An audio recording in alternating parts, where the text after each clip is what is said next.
Olá, gente. Sou o Luiz Adriano e vamos lá para mais uma aula de filosofia. Hoje falando sobre as origens da filosofia. Então lá, aqui a gente tem esse quadro bastante famoso, né? E está, não sei se vocês sabem, mas esse quadro está lá no Vaticano, tá? Tive aí a sorte, a graça de poder ir lá e visitar.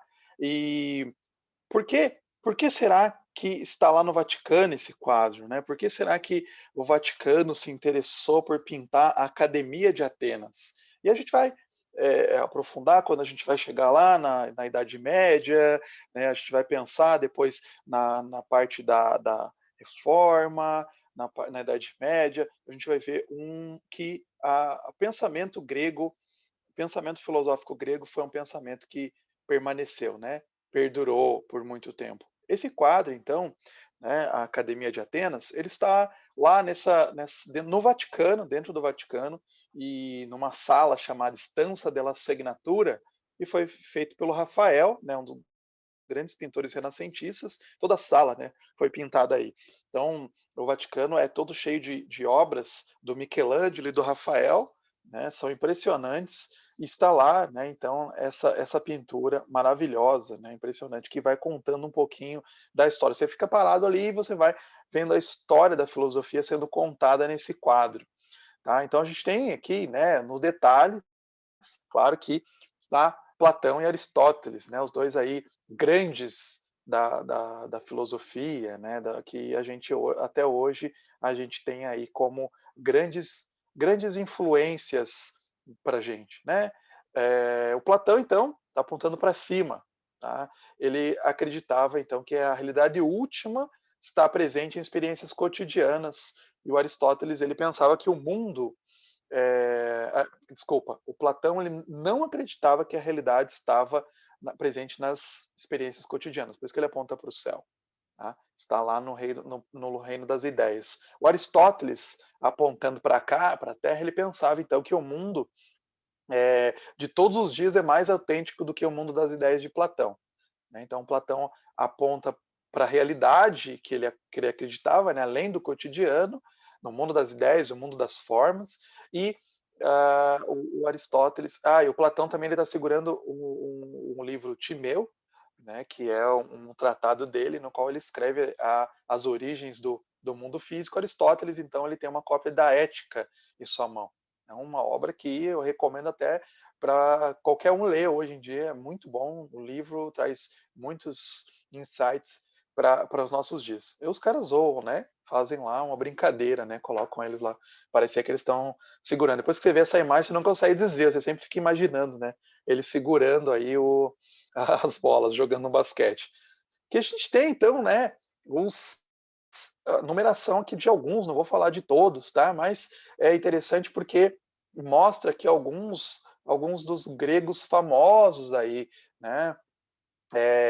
O 16, por exemplo, ali, né, o Diógenes, são vários que são da antiguidade, né, que são gregos da antiguidade, aí, são pensadores da antiguidade que ficaram, né, para a posteridade. Claro que é difícil a gente identificar todos, né, tem um grande esforço aí, né, para identificar todos esses pensadores, né. Então ali o 18 que vocês podem ver é o Euclides, né, por exemplo, né, e aí você tem a identificação, foi feito, né, mas Rafael ele se inspirava inclusive em imagens da época mesmo, né, de pensadores, por exemplo, o 9, vejam o 9 ali, é o próprio Rafael, né, na verdade ele representa a personificação, assim, talvez, do amor e tal na antiguidade, e é a própria imagem dele, né? Muitos identificam com a própria imagem do Rafael mesmo,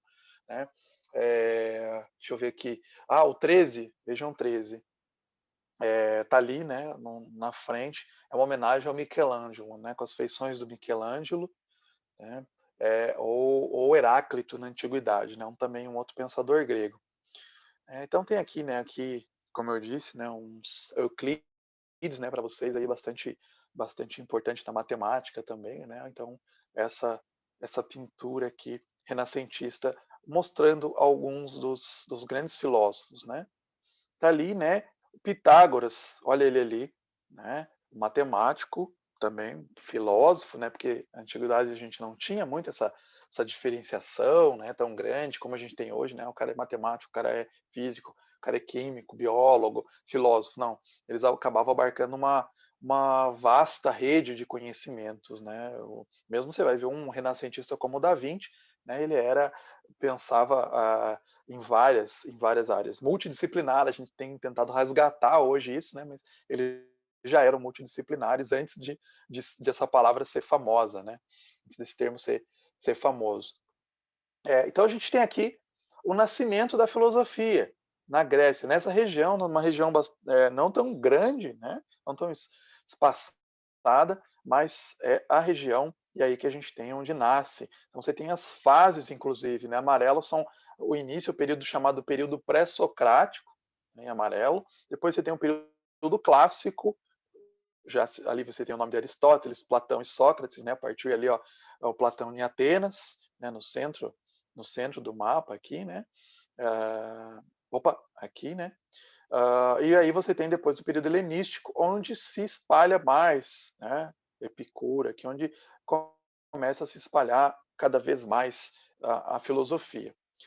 Então, a gente vai pensar aqui, olhar uma, como se fala, uma, não vou, acho que não vou conseguir colocar o som aqui, mas só para vocês perceberem. Como uma reconstituição de Atenas antiga, né? Esse é o jogo, né? De videogame aí, né? Assassin's Creed. Então é bem interessante porque eles fizeram um estudo bem forte aí para reconstruir como era Atenas na antiguidade. Então é muito baseado em história. Todos os filmes Assassin's Creed eles têm essa pesquisa bem forte para reconstruir, né? Então você tem arquitetura bastante fiel, fórum, né? A gente pode entrar então e sentir como que era um pouquinho, né, da vida de um grego na antiguidade, né? Aí 300, 400 anos antes de Cristo. Então você vai tendo aí a formação, as cidades, né, os templos, as estátuas, né, o fórum muito perto ao distrito de fazer, né, a parte das esculturas, muitos deuses, né, espalhados por todos os lados, né? Então era uma cidade bastante que estava bastante que floresceu bastante, né, Atenas, e que se enriqueceu bastante, né, por causa do comércio, a gente vai ver também, né, a valorização. Então essas imagens CGs, né, dos jogos são bastante impressionantes mesmo.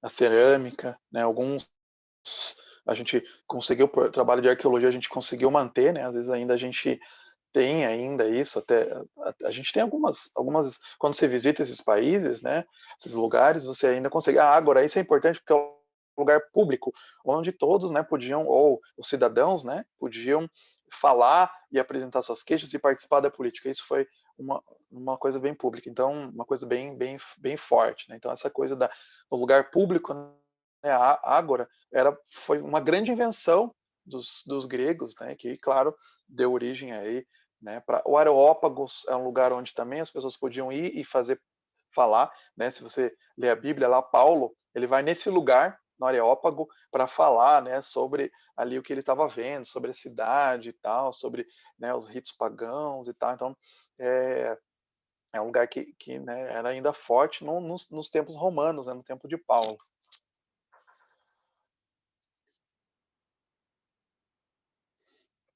Então, realmente, né, a gente viaja aí, né, olha lá, né, um tribuno, alguém explicando, né, então as pessoas podiam ir lá, né, público, quem fosse digamos assim, um cidadão, ele podia ir lá e apresentar, né, e falar suas ideias. Eles ouviam, eles gostavam de ouvir, tanto que Paulo foi bem recebido lá, né, no relato, tá lá em Atos, né, na Bíblia. Mas era bastante comum, as pessoas iam, os filósofos apresentavam suas ideias. Né. Claro que podia ser, né, caçada, se tivesse, né, a gente vê lá o Sócrates, podia ser caçado também, né, se tivesse uma ideia muito corruptora, né, como Sócrates foi acusado.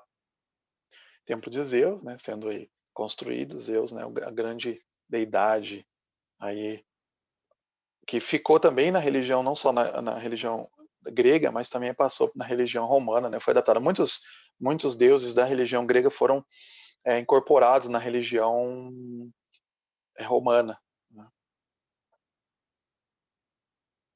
Os grandes templos muito altos, né, só exuberantes, né, a riqueza era realmente impressionante. Então depois eu posso deixar o link aí desse para vocês poderem ver, né, quem gosta de jogar esse jogo aí tem, né, no PlayStation 2 o Assassin's Creed, né, você tem vários Assassin's Creed, né, que vão em várias épocas da história, né, tem no Egito e tal, então esse passa na Grécia Antiga, então é muito interessante essa parte, né, histórica da reconstrução mesmo, né.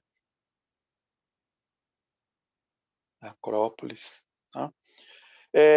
Então, assim, o que os gregos tiveram de original? O que foi? Porque a filosofia não surgiu na China, a filosofia não surgiu, né, no mundo árabe, apesar deles terem pensadores importantes, né, que legaram, mas a filosofia a gente viu na aula passada, né, que tem um impacto tão grande, sistemático, focado na razão, foi uma grande invenção grega. Então, a originalidade grega, né? O Pitágoras diz que a natureza é feita de sistemas de relações ou de proporções matemáticas, produzida a partir da unidade, o número um e o ponto, né? E da oposição entre os números pares e ímpares, e da combinação entre superfícies e volumes, as figuras geométricas. Ele vai propondo, né, os sistemas de relações aí que você pode observar na natureza, né? Os gregos já tinham pensado também que, por exemplo, né, calcular que a Terra era redonda, porque eles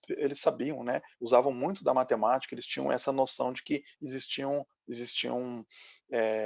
valores objetivos da natureza que você podia conhecer. Originalidade grega, né? Aí, então, com relação aos mitos, a gente vai ver, com relação aos conhecimentos, com relação à organização social e política, com relação ao pensamento, então a gente vai ver cada um desses aí expandir um pouquinho, né? Com relação aos mitos, eles humanizavam os deuses, divinizavam os homens, né, deram racionalidade à narrativa sobre origens das coisas, dos homens e das instituições humanas, né, como o trabalho, as leis, a moral. Claro que eles não deixaram de acreditar em deuses, mas ainda assim eles eram um passo a mais, né, de que, né, tentar explicar as coisas para além, né, tentar racionalizar mesmo. Né. Claro que dentro das limitações, né, às vezes a gente tenta colocar a mente moderna na mente dos antigos, né, como que eles pensavam, como que eles tinham que ter escrito, né, as coisas antigas, e não é bem assim, né. Com relação aos conhecimentos, né, então os gregos transformaram em ciência, quer dizer, claro que não ciência no termo que a gente tem lá a partir dos séculos XVI, XVII, né, com a Revolução Científica. Ciência entendida como um conhecimento racional, abstrato e universal, que dá para você universalizar, né. Então aquilo que era elementos de uma sabedoria prática para uso direto na vida, né, eles pegavam, vamos transformar em ciência, né. Então vamos tentar explicar uma coisa que às vezes as pessoas sabiam, né, pela prática ali na sua profissão, né, às vezes um pescador, por exemplo, ele sabe das questões das marés, né, um ferreiro ele sabe, né, como fazer uma espada, né, um artefato, vamos tentar transformar isso em ciência, né, explicar isso, entender isso aqui para ser universal, para a gente poder ampliar o conhecimento. Então transformar em matemática, né, aritmética, geometria e harmonia, o que eram expedientes práticos para medir, contar e calcular.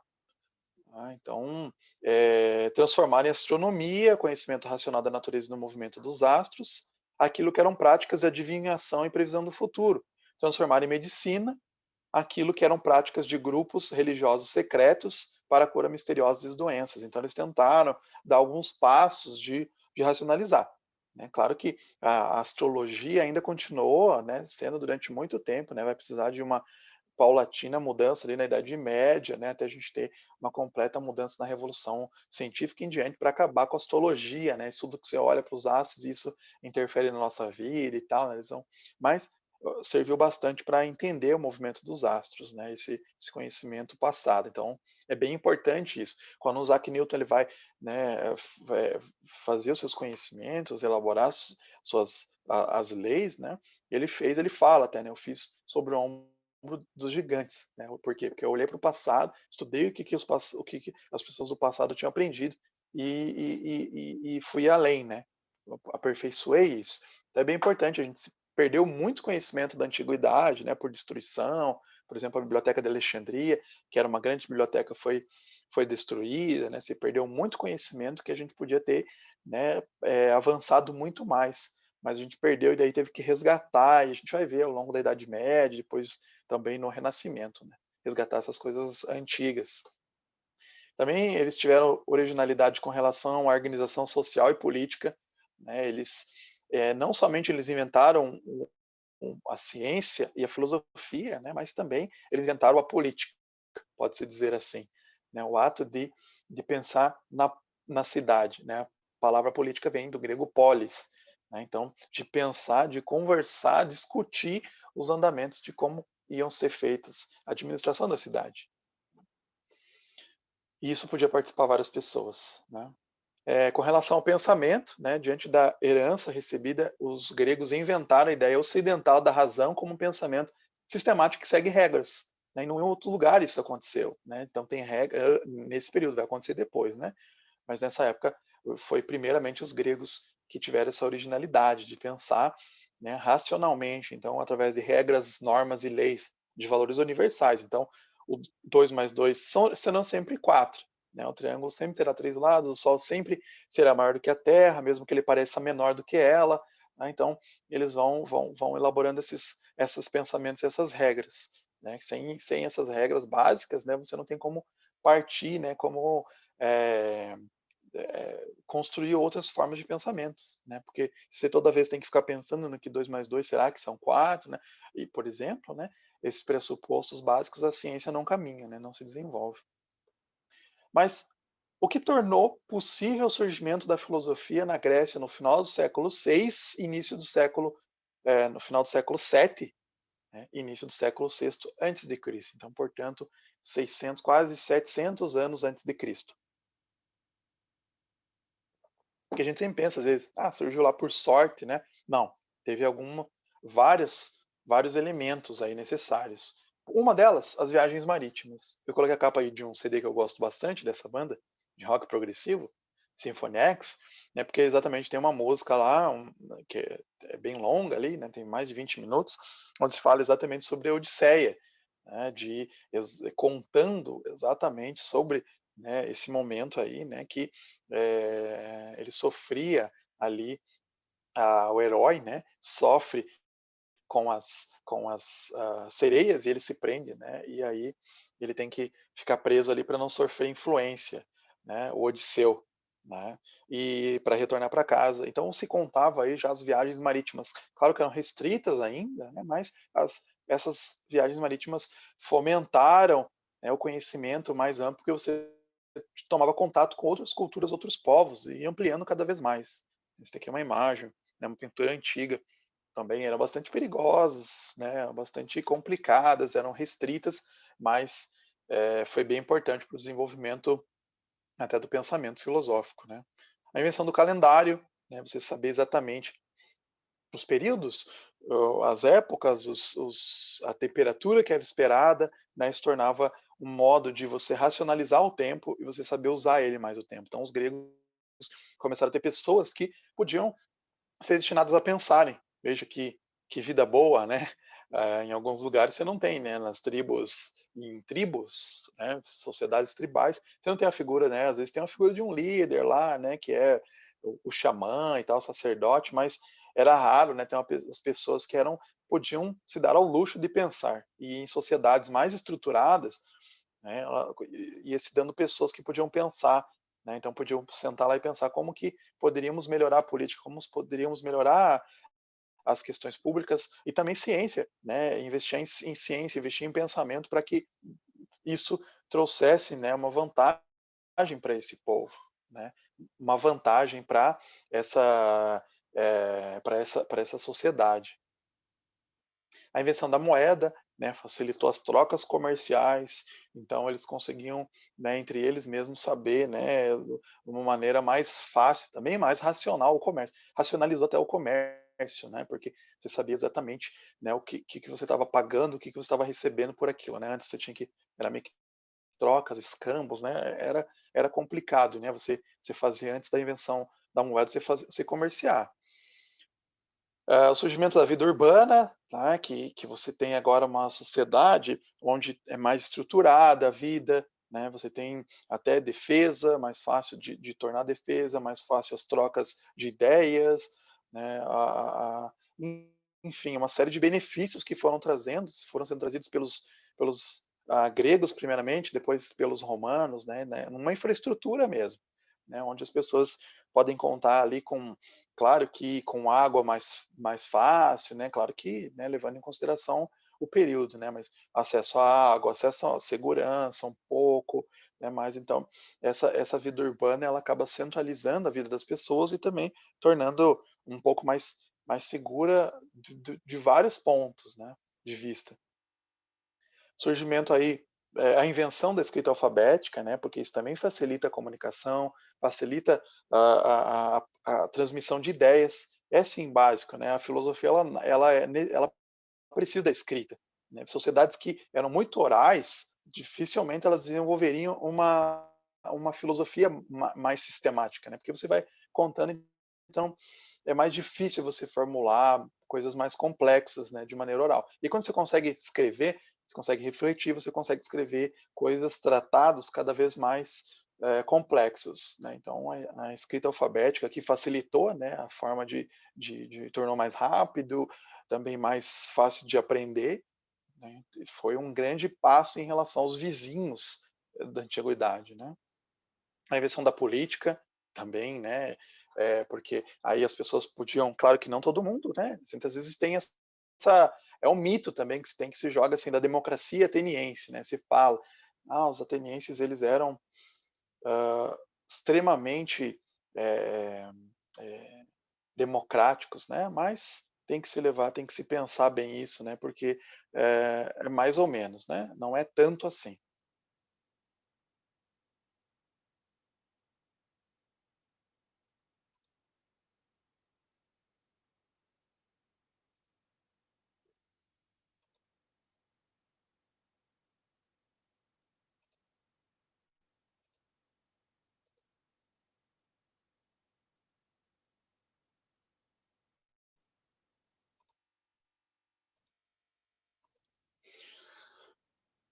Então, por que às vezes fala, né, democracia ateniense, não, que não é tanto assim, porque nem todo mundo tinha, tanta liberdade, né, para poder falar. Eram algumas pessoas, né, eram alguns, cidadãos e tal, né, nem todo mundo tinha direito, mas uma parcela maior de pessoas, né, começou a participar da política. Né, então coisas que eram raras e também em outras sociedades tinha lá os nobres, né, o rei e tal, todo mundo tinha que acatar, né, pensa lá nos egípcios, né, nem todo mundo tinha voz, né, e aí começa a ter cada vez mais essa possibilidade de ter uma voz, né, entre os gregos. Então a lei a ideia da lei como expressão da vontade de uma coletividade humana, eles começam, né, a pôr isso, né, em prática, o surgimento do espaço público, o pensamento público ensinado, transmitido e discutido. Então isso vai formando, né, até as pessoas têm a necessidade de aprender a falar, né, aprender a arte da retórica, né, para poder apresentar suas ideias na praça pública, né. Então foi um grande desenvolvimento aí. Características, vamos falar características dessa filosofia nascente. Uma tendência à racionalidade, né, como já foi colocado, uma tendência a oferecer respostas conclusivas para os problemas, uma exigência de que o pensamento apresente regras de funcionamento. Parece que às vezes a gente perde isso, né, porque a gente apresenta ideias, joga assim de qualquer forma as ideias, né, nas redes sociais, né, não segue formas específicas, né. A gente comete uma série de falácias na nossa exposição, né, porque a gente não pensa muito bem, mas tem regras de formas de apresentar. né? A gente vai aprendendo lá, você tem que colocar introdução, desenvolvimento, né, conclusão no texto, você tem que apresentar argumentação com argumentos fortes, né? Não pode ser ideias tiradas do não sei da onde, né? Então, isso os gregos já se colocavam e colocavam regras bem fortes de estabelecimento de explicações filosóficas, né. Recusa de explicações pré-estabelecidas, né, de dizer que: "Ah, é assim porque sim", né, é dessa forma porque sim, né, porque os deuses queriam, não, então vamos tentar estabelecer, vamos tentar pensar sobre as coisas, né. Tendência à generalização, né, uma coisa que vai ficar muito forte na ciência a partir da Idade Média e tal, para frente, quando a gente tiver mesmo uma ciência moderna, como a gente pensa hoje, né, mas começa lá com os gregos nessa coisa de tentar generalizar as nossas ideias, né, os nossos conhecimentos, né. Se eu funciono aqui, se dá certo aqui no experimento, provavelmente vai dar certo, né, em outros lugares também, né. Então, vamos fazer vamos tentar generalizar nossas ideias, né, porque aquela pessoa sabe fazer, né, uma ferramenta que só ela sabe fazer, não ninguém mais sabe fazer. Não, vamos tentar, generalizar isso. Aqui tem os períodos, né, que se tem, né, a gente fala período pré-socrático, então tem poucas coisas escritas, porque são os discípulos, né, do Sócrates, por exemplo, que vão passar para frente os seus textos, porque o Sócrates, por exemplo, não deixou nada escrito, né, ou pelo menos não sobreviveu nada para a gente, né. Então se perdeu muitos textos. É mesmo da antiguidade é muito comum, né, você ter poucos textos, existem fragmentos de textos, né, o cara fala: "Ah, eu li esse texto", ele às vezes, eh copia, né, passa esse texto antigo, mas ele sobreviveu, né, só nessas formas fragmentares. Muitos textos são assim, a gente tem alguns completos, né, mas muitos não sobreviveram. Depois você tem um período, né, já socrático mesmo, depois tem um período sistemático mais para frente, até o século 3 antes de Cristo. Depois você tem um período helenístico, veja que passa de 3 séculos antes de Cristo e vai até o século 6 depois de Cristo, né. Então, vai aí até, né, o período medieval que tem influência, né, você vai vendo, tem uma forte influência, né, depois a gente vai ver na Idade Média desses autores gregos. Na verdade a gente vai ver isso, a gente tem influência até hoje, né. Por isso que a gente estuda filosofia grega, né, porque tem uma influência muito impactante nas nossas leis, na forma como é concebido o direito moderno, até na visão de ciência, que a gente vai ver.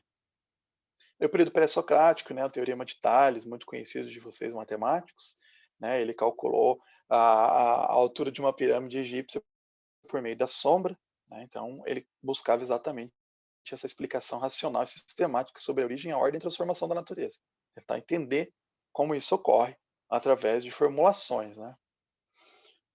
Período socrático, o Sócrates então, uma estátua do Sócrates, aí no fundo, né, surgimento da democracia, da cidadania ateniense, a importância, como eu já mencionei, da educação, da oratória, e sofistas, né, a arte da persuasão, ficou muito forte isso, né, de o cara fala, né, olha, por exemplo, né, os sofistas era até um xingamento, né, falar: "Você é um sofista", até hoje, né, xingamento. Por quê? Os filósofos, né, buscavam verdades absolutas. As coisas só podem ser verdadeiras ou falsas. Os sofistas, na busca de vários pontos de vistas, né, o homem é a medida de todas as coisas. Então, a gente pode fast forward, né, avançar até os dias atuais, né, e ver os pós-modernistas, né, dizendo, né, cada um pensa, né, cada um tem a sua verdade, né, então depende de cada um, né, depende de cada ponto de vista e tal. Período socrático, né, essa frase famosa, né, qual a razão das coisas e conhece-te a ti mesmo, frase que é bastante importante, né, o autoconhecimento, né, você vê suas limitações e famosa, né, frase aí, só sei que nada sei, né, que falta essa humildade aí epistemológica, né, para muitos cientistas, né, os cientistas às vezes eles falam, né, eu sei tudo, né, a ciência sabe tudo o que tinha para saber, né, então a gente às vezes falta essas coisas, né, a gente, olha, não sei tudo, né, quanto mais eu aprendo, quanto mais eu busco, né, de repente você já viu aqueles mapas em videogame, né, que você está jogando videogame e o mapa é todo escuro, né, daí tem um cantinho, conforme você vai andando, vai iluminando, né, vai aparecendo um mapa, mas a verdade, a realidade é um mapa que sempre vai ter partes escuras, a gente nunca vai saber. Parece que quando a gente vai e descobre, né, descobre um canto ali, descobre um monte de coisa, né, novas. É assim quando você começa a estudar, né, começa a ler, né, você descobre um novo, é empolgante, né, isso, né, no conhecimento, né, porque você descobre um campo novo e você, caramba, né, o tanto de coisa que tem aqui, né, você acha que era só um pouquinho, né, mas você vai lá e, e descobre um monte de coisa. Então, o bom pensador, ele nunca vai falar arrogantemente que, não, já sei tudo, né, já sei tudo, já sei sobre tudo isso, né, eu sei, né. Não, ele sempre vai falar com, olha, o conhecimento melhor que tem sobre qualquer assunto é esse por enquanto, mas é o que eu conheço, pode ser que tenha outras ideias, né, eu posso aprender mais, posso mudar daqui 1 ano, daqui 5 anos, eu posso mudar totalmente, porque só sei que nada sei, eu estou aprendendo, constantemente aprendendo. Daí o Sócrates foi aí, né, esse condenado, então, né, esse quadro está no Metropolitan Museum of Art, é o Met, lá em Nova York, e se mostra aí o Sócrates em 399 a.C., acusado de corromper a juventude, né, e ele foi considerado culpado, né, então, e ele, né, considerava sua própria consciência a verdade muito mais importante do que a sua vida, então ele não falou, não vou renegar, né, a minha verdade, então ele foi condenado a tomar um cálice de cicuta, de veneno, né, e ali os seus discípulos todos tristes e tal, né, e ele, né, vai, né, falando ali, né, o que importa é a verdade, não vou voltar atrás. E o Platão aí, né, que fala, uma das ideias, vamos pegar algumas ideias famosas do Platão, né, são muitas coisas, não dá para a gente, né, nem riscar ali a superfície, né, do que tem para a gente falar sobre esses filósofos, né, escreveram muito e tal, então a gente pega um pouquinho só para a gente ver algumas ideias que são importantes até para vocês na área de matemática, que são importantes para cientistas, engenheiros, né, para quem está pensando em tecnologia, vai ter alguns insights interessantes, né? Isso que eu quis focar.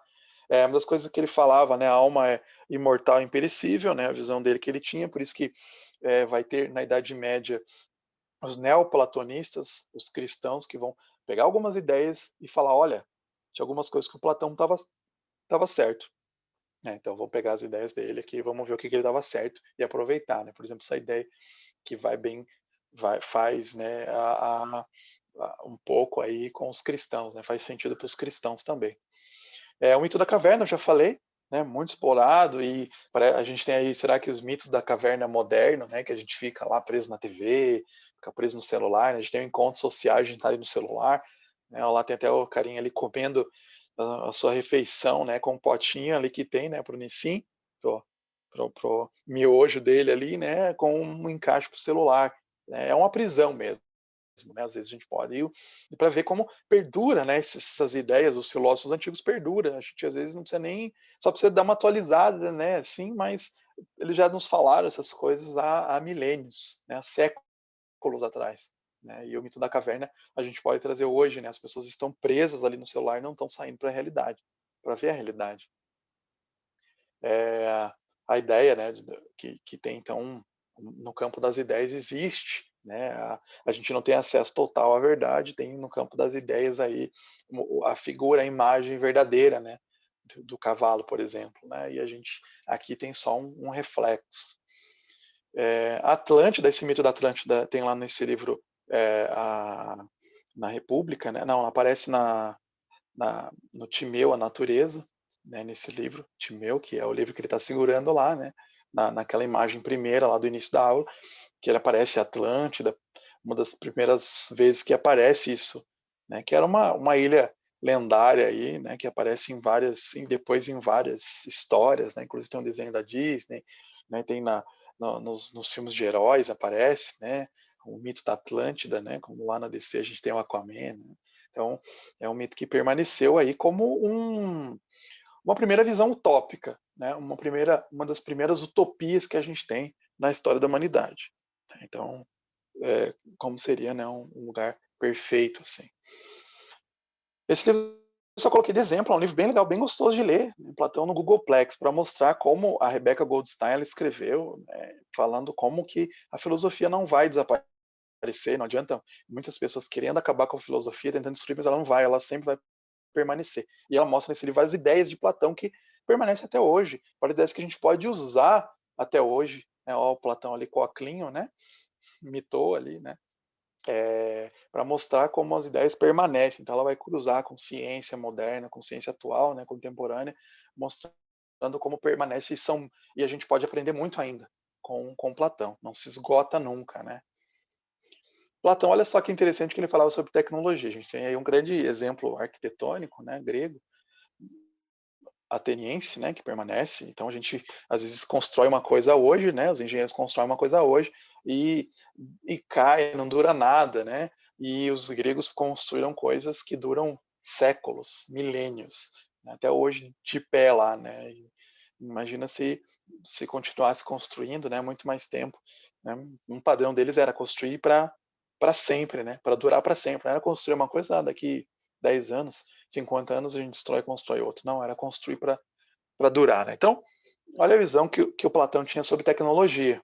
A técnica é condição da existência humana. Ele fala isso nesse livro Protágoras. Isso que é bem interessante, quem está fazendo história da tecnologia comigo, a gente vai discutir um texto falando sobre homotécnicos, que é exatamente essa ideia de que o homem ele não nasce como os outros animais, que já nascem com peles, com garras, né, já nascem equipados, digamos assim, na natureza para sobreviver. Né? O ser humano não, ele nasce totalmente, né, nu, ele tem que se cobrir, ele precisa de ferramentas, ele não consegue sobreviver se ele não tiver tecnologia. Então, a tecnologia é básica para a condição. Então, por isso que lá os autores, né, agora recentes, nesse texto que a gente vai ler lá, né, de filosofia da tecnologia, vão falar que é homo técnicos, né, o homem está fundamentalmente, né, ele existe por causa da tecnologia, né, ele não que ele existe por causa da tecnologia, mas ele continua a sobreviver, ele tem a necessidade da tecnologia, ele não consegue sobreviver, precisa de uma casa, né, de um ambiente que proteja ele das intempéries da natureza, ele precisa, né, às vezes, uma ferramenta para caçar, para construir alguma coisa, né? Então, por isso que, às vezes, tem essas pessoas que vão, né, criticar para acabar com a tecnologia, né, balela, porque o ser humano precisa de tecnologia, você não consegue sobreviver sem tecnologia. Né? Claro que aí a gente pode fazer críticas, e os próprios filósofos já faziam críticas à tecnologia. Deixa eu só falar que essa palavra tecnologia ela não existia, tá? É uma palavra recente na história da humanidade, né? Eu também falo em história da tecnologia, lá na disciplina, que é uma palavra que surge, né, mais recentemente, assim, do século XVI, XVII, né, mas vai ficar bem forte no século XIX só. Né? Então, antes ele usava essa palavra técnica, né, técnica,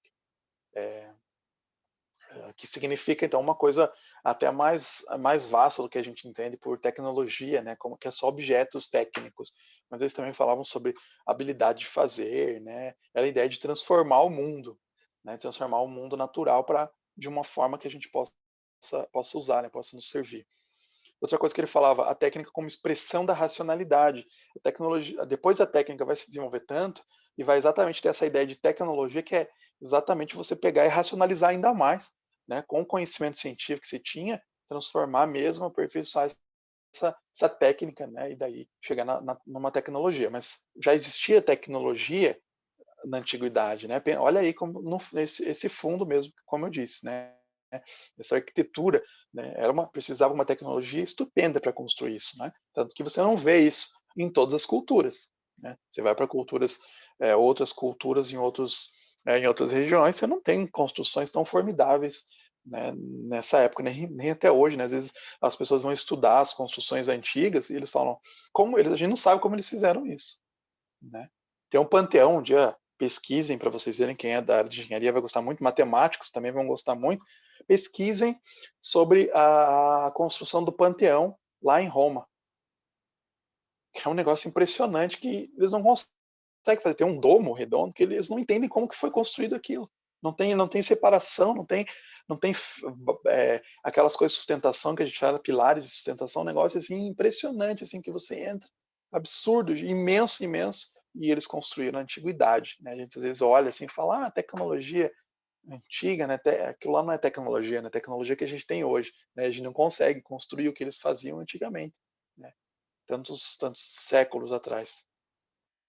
Olha só, o arquiteto tanto Platão quanto Aristóteles usam esse termo, né, é um termo bastante antigo, assim como engenheiro cientista, a gente pode estender, trabalham baseados em um saber e um conhecimento a respeito das causas, né, das coisas. Então ele vai entender como funcionam as causas, como que o material se comporta, né, como que até onde a gente pode construir, né, qual que é a capacidade que a gente pode. Então eles tinham essa noção, né. Então o arquiteto, o engenheiro cientista, ele tem esse saber, né, um saber aprofundado, né, não é simplesmente o cara que vai lá e empilha tijolo, né, o cara que vai lá e constrói de qualquer jeito, não, ele tem um saber aprofundado da matemática, dos materiais, né, para poder construir aquilo.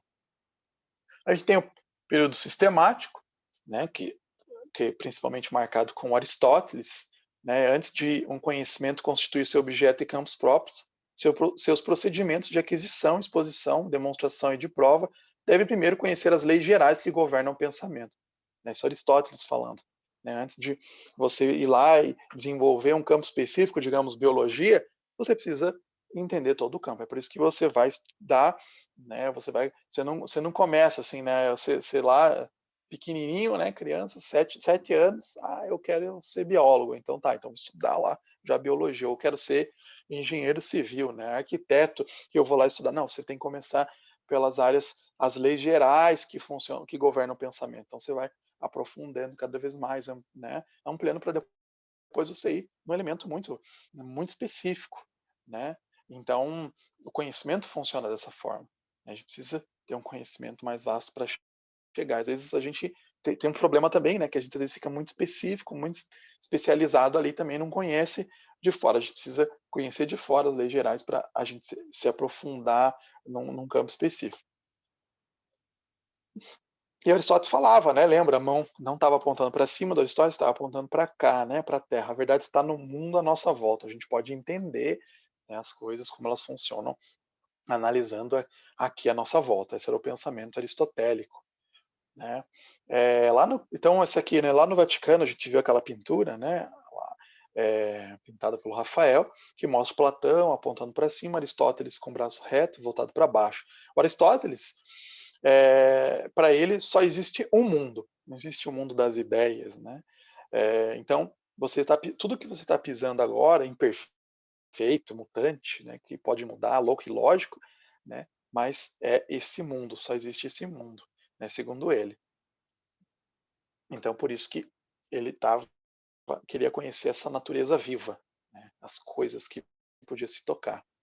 Olha lá a diferença entre Platão e Aristóteles, né? Então, a gente não nasce, segundo Aristóteles, né? Nós não nascemos com ideias inatas, prontas, né? Como Platão colocava. A gente passa a construir depois que a gente nasce e vai observando o mundo e a gente vai observando esse mundo. O Platão vai concordar um pouco com isso também, né? Nesse sentido, mas ele fala que existe, né, uma ideia já no mundo das ideias, né, no campo das ideias, lá nesse mundo fora. Campos do conhecimento que o Aristóteles ele vai, campos do conhecimento filosófico, vejam bem, não separava isso do campo filosófico, né? Só mais recentemente que a gente vai separar esses campos e dizer que eles são campos específicos, né? Mas o Aristóteles ele falava, então você tem ciências produtivas, arquitetura, economia, pintura, escultura, atividades humanas que resultam num produto. Aí você tem as ciências práticas, as ciências que estudam as práticas humanas, né? Por exemplo, ética, política, né? Não seria uma coisa tão exata, né?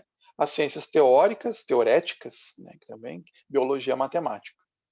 Então são essas divisões aí que existiam. Isso nada impede que, né, um arquiteto também falasse sobre coisas de ética, né? Também naquela época, porque a filosofia era uma coisa mais ampla, né? As pessoas acabavam sendo multidisciplinares. O que Aristóteles fala sobre tecnologia? A função da técnica é libertar o homem das necessidades das precisões elementares da vida. Ele escreve isso lá no livro Metafísica. Então você tem algumas necessidades básicas, né, que tem. Então tem necessidade básica, por exemplo, de me proteger, de me proteger da natureza, de me proteger dos animais, né, de me proteger ou de caçar. Então são coisas meio da alimentação. Então eu vou construindo técnicas para facilitar mais a minha vida nesse sentido. É isso que é, né? Você tem um trabalho, um esforço que você tem que fazer. Como é que eu vou fazer para diminuir isso? Então, a função da técnica é libertar o homem dessas necessidades básicas. Veja que isso vai virar, né? Hoje, que às vezes nos dá novas necessidades, né? Então, eu tenho necessidade de ter um smartphone, eu tenho a necessidade de consumir, às vezes. Então, a gente tem a necessidade de comunicação, né? Mas será que a gente tem, né, não se criaram novas necessidades, né? Será que não virou, né, uma necessidade elementar do homem, né? Algumas coisas que não, na verdade, não eram necessidades, né? Então, a função da técnica é essa, basicamente, né? Quando você começa a pensar, a técnica é para ganhar poder, a técnica é para dominar sobre outras pessoas, aí você tem uma corruptela, né, uma corrupção do que é técnica. A técnica não produz, mas ajuda na produção da própria natureza. Isso é interessante, né? Ela é, nós, como outros autores, até o Tolkien, sim, o Tolkien, né, que escreveu O Senhor dos Anéis, ele vai falar, né, que a gente não cria nada, né? A gente é coprodutor. A gente pega na natureza e a gente ajuda a natureza, né, ou trabalha junto com a natureza para a gente ganhar o nosso sustento e tal, né? Então, ele fala assim, ajuda então a técnica, ajuda a produção da própria natureza, que por ocasião da intervenção técnica revela toda a sua eficácia, né? Então a gente pode construir um moinho de vento e vai usar esse moinho de vento para gerar energia, né? Então, eu não estou indo lá e destruindo a natureza, né, para conseguir o que eu quero. É muito diferente, né? Então, olha lá, assim a natureza não está disponível de forma como os modernos encaram, como nós encaramos hoje, no sentido de querer sua posse, sua dominação, sua acumulação, como uma coisa que está sempre disponível, né? Não, a natureza está sempre disponível, eu vou lá e depredo esse meio ambiente. E se estiver acabando esse meio ambiente, a gente pode descobrir outros planetas que têm capacidade de receber vida e a gente simplesmente vai para outro planeta. Não precisamos, acabou aqui os recursos desse planeta, vamos para outro. É essa a ideia. E a ideia antiga não era assim, né? Nós vamos usar a técnica, né, trabalhando junto com a natureza para trazer, para ajudar, trabalhar junto com ela para ajudar a trazer essa eficácia, né? Que a natureza pode também estar a nosso dispor nesse sentido de nos ajudar, né? A gente consegue nos alimentar, tirar nosso sustento da natureza, né? É dali que a gente tira. Então a gente pode trabalhar com a natureza, né? De forma que não dane, não destrua o planeta, né? E torne a vida humana impossível. Ele escreveu esse livro, essa edição que eu tenho, pois eu coloquei essa fotinha, é uma edição bem barata, e você acha até por em torno de R$ 20, vale a pena ler, porque você vai lendo, você vê muitas coisas, a gente vai falar uma aula sobre ética, e Aristóteles, assim, ele até hoje é um grande nome na ética, tá? Às vezes as pessoas falam, nossa, mas esse cara é tão antigo, a gente usa ele hoje para pensar ética hoje? Sim, usa muito, né? Por exemplo, essa ideia da ética das virtudes, que é uma coisa que tem voltado muito, né, pensar no bem comum, na prudência no ato de agir, né? Então, são assim, devia ser o manual de todo pessoa que trabalha com ciência e tecnologia, tá? Manual básico. O cara tinha que ler isso aqui primeiro antes de querer fazer um invento. Ah, vou fazer um invento que vai mudar a humanidade. Toma aqui, leia a ética a Nicômaco, né? Então, essa ética das virtudes, até repeti 2 vezes ali, olha só, fiquei tão empolgado que cheguei até a repetir aí. Está bem presente hoje, como eu disse, né? Olha só, esse livro não tem em português, mas é um livro bem interessante assim para ler, porque fala a tecnologia e as virtudes. Então, pega algumas ideias lá do Aristóteles, não só do Aristóteles, de Confúcio também, outros pensadores, mas principalmente, né, de Aristóteles, e traz para hoje, para os nossos dias, que é a nossa tecnologia, né? Então, a autora lá, Shannon Valor, por exemplo, ela fala, opa, mudei aqui, ela, ela fala assim, olha só, pegou as ideias lá do Aristóteles e traz para hoje. O cultivo do autocontrole, tanto na internet e nos smartphones, requer mais apoio da indústria e das normas sociais, mas também permanece ao alcance das nossas próprias práticas morais, especialmente o hábito da atenção moral. Na verdade, a atenção executiva, a capacidade de perceber o que em nosso ambiente físico ou mental estamos pensando e conscientemente modificar ou redirecionar esse pensamento, é uma parte essencial do autocontrole, envolvendo a capacidade de atrasar a gratificação, moderar nossos impulsos emocionais e restringir ações reflexivas e irrefletidas. Olha só, isso aqui é muito importante nessa era onde a gente quer satisfação imediata. Então, por isso que a gente pega o celular e a gente está cansado, chega no final do dia cansado, não aguento mais, né? Tive aula o dia inteiro, né? Fiquei nas lives o dia inteiro, nas telas o dia inteiro. Chego em casa cansado, né? A sociedade do cansaço que a gente vive, né? Refiro-me a este livro aqui, né? Fala bastante sobre isso, como que a gente está cansado numa sociedade que tentou eliminar bastante, né? Diminuiu o esforço físico, mas a gente está extremamente cansado por causa das telas, né? E não percebe. A gente chega em casa, o que a gente vai fazer? No final do dia, mais tela. A gente pega lá o celular e fica olhando o celular. E parece que descansa a mente. Mas não, ela cansa mais, tá? Tem estudos neurológicos que mostram isso. A gente cansa ainda mais. Né? Então, essa gratificação rápida que a gente quer, deixa eu me divertir um pouquinho ali, né? Acaba esse imediatismo, né? Acaba trazendo mais males do que benefícios, né? E então isso é o autocontrole, né? Até da gente ficar abrindo o celular todo momento, né? Toda hora exige um autocontrole bem grande. Se os novos hábitos da mídia social desafiam o nosso autocontrole, isso provavelmente tem muito a ver com nossas capacidades de atenção em ambientes tecnosociais. Às vezes a gente culpa. Então, olha lá naquele documentário Dilema das Redes. Não, é culpa das redes sociais, é culpa lá do Facebook, do WhatsApp, eles que fazem a gente ficar preso aqui, né, da Google, eles que fazem a gente ficar... Não, é culpa também nossa, dos nossos hábitos mentais, né, dos nossos hábitos morais que falam aqui, né, que a gente pega e nos deixamos extrair, né. Como as novas mídias sociais moldam nossos hábitos de prestar atenção e as virtudes que esses hábitos promovem, será que promovem virtudes? Né? A gente vê fake news, a gente vê raiva, a gente vê polarização política, né? Então, muitas vezes a gente vê que está produzindo vícios e não virtudes. Né? O vício é um oposto da virtude.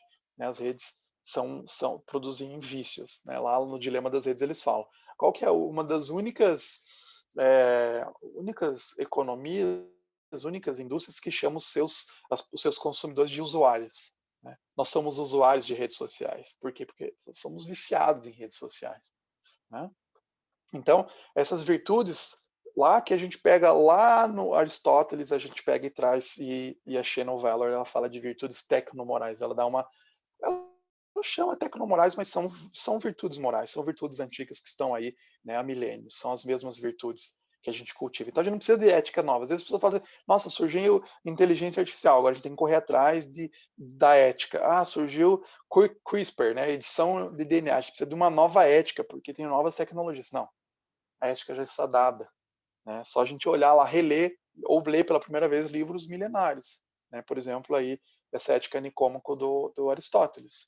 Né? Então, as virtudes tecnomorais, honestidade, como que a gente pode usar da honestidade nas nossas redes sociais, o autocontrole, né, no uso de tecnologia, humildade, justiça, coragem, empatia. Né? Às vezes a gente pega lá e a pessoa, né, não pensa igual a gente pega e quer cancelar a pessoa. Né? Tá muito na moda hoje, cancelar. Ah, a pessoa foi cancelada. A gente não tem empatia. A gente tem cuidado com o próximo, ou a gente simplesmente fala qualquer coisa, né, nas redes sociais e não pensa que pode estar ferindo alguma pessoa. Civilidade, né? Falta muito civilidade nos nossos debates públicos, né? Não só nas redes sociais, mas em todos os nossos debates públicos. Ter uma flexibilidade com relação, né? Não sei se é isso, 8 ou 80, né? Como diz, né? A gente é isso ou não quero nem saber, né? Ter uma flexibilidade nos nossos pensamentos, né? Claro que não é aceitar qualquer coisa, né? Não é ter aquela, como dizia o Chesterton, né? De ter a nossa mente tão aberta, né? Nossa cabeça tão aberta que o cérebro escoa para fora. Também não é isso, né? Mas ter uma certa flexibilidade. Perspectiva, magnanimidade e sabedoria, né? Tudo isso são virtudes que a gente pode estudar, pensar e aplicar, né? Hoje, como que a gente pode, né, trabalhar isso quando a gente está tratando com o próximo nesse mundo que a gente vive hoje tecnológico? Eu tenho uma resenha, eu fiz uma resenha aí, quem quiser, né, Tecnologia e Virtude, uma resenha da obra da Shannon Valor que ajuda a aprofundar um pouco mais, né, nesse site aí da BC2, né, quem quiser entra lá, pesquisa lá e lê esse texto que eu fiz essa resenha, que é uma resenha bem interessante no sentido de você pegar essas ideias aí um pouco mais aprofundadas. Né. Claro que também eu faço uma crítica, uma resenha crítica, né? Eu faço uma crítica ali, uma colocação, alguns pontos que a autora colocou, algumas limitações da ideia dela, mas são bem interessantes, tá? Essas ideias. Leem lá. Depois a gente tem o período helenístico, né, de Alexandre, que expande, né, toda a Grécia, né, vai ter contatos maiores, então agora começa a ter os grandes sistemas, doutrinas, né, explicações totalizantes sobre a natureza, o homem, as relações com as divindades, né, então tem uma preocupação maior com a religião, porque vai tendo contato com outras religiões também, né, então tendo uma preocupação maior com isso. Então, os gregos também desenvolveram, né, a matemática, como vocês sabem, né, muito bem, introduziram esse método axiomático, né, que provas rigorosas, dedutivas, encadeamento sistemático de teoremas demonstrativos, né, que vão tornar a matemática uma ciência. Então você tem axiomas, não tem como toda hora você voltar lá, né, ter que explicar, né, o cara prova lá que 2 mais 2 é igual a 4, aí você tem que, como assim?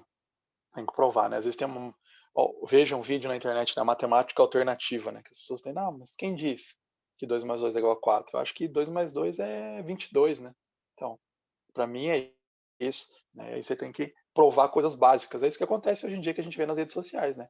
A gente tem que provar as coisas básicas da ciência. Né? Tem que voltar e aprender o beabá, né, da ciência. A musa da geometria, que está lá no um busto grego que está lá no Museu do Louvre.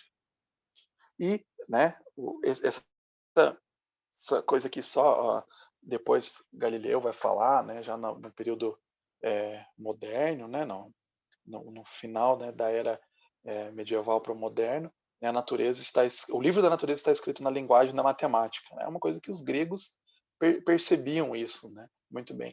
Então vamos entender a natureza e usando fórmulas matemáticas, usando questões, o pensamento matemático para tentar compreender como o funcionamento da natureza. Então, a própria palavra matemática ela vem de origem grega. Né? Então, engloba o que a gente chama hoje de aritmética, geometria, astronomia mecânica. Né?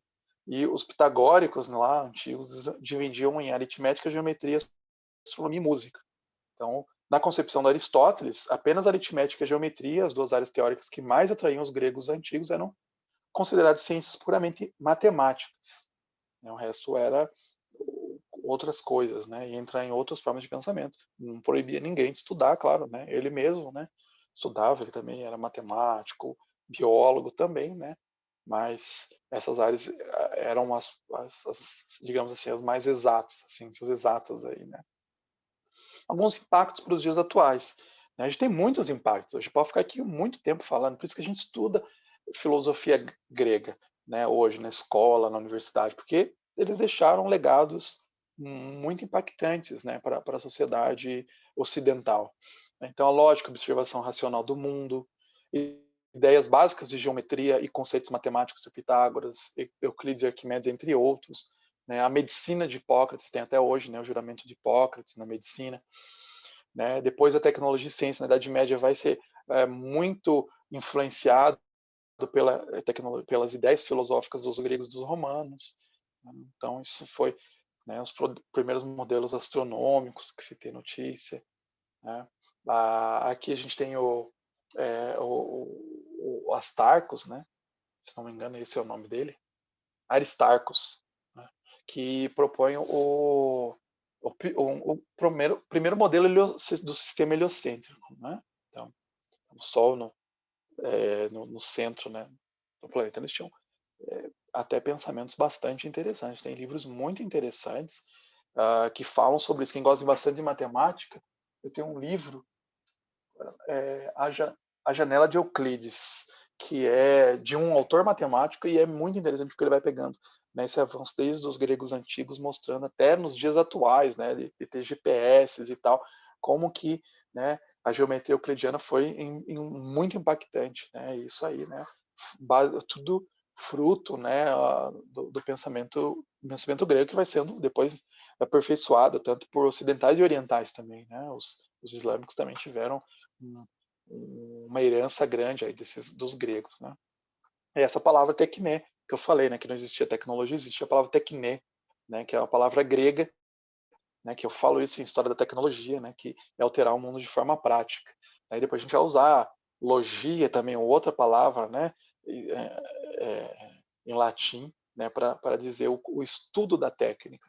Né? Mas não quer dizer que lá os gregos antigos não estudavam a técnica, estudavam como a gente viu.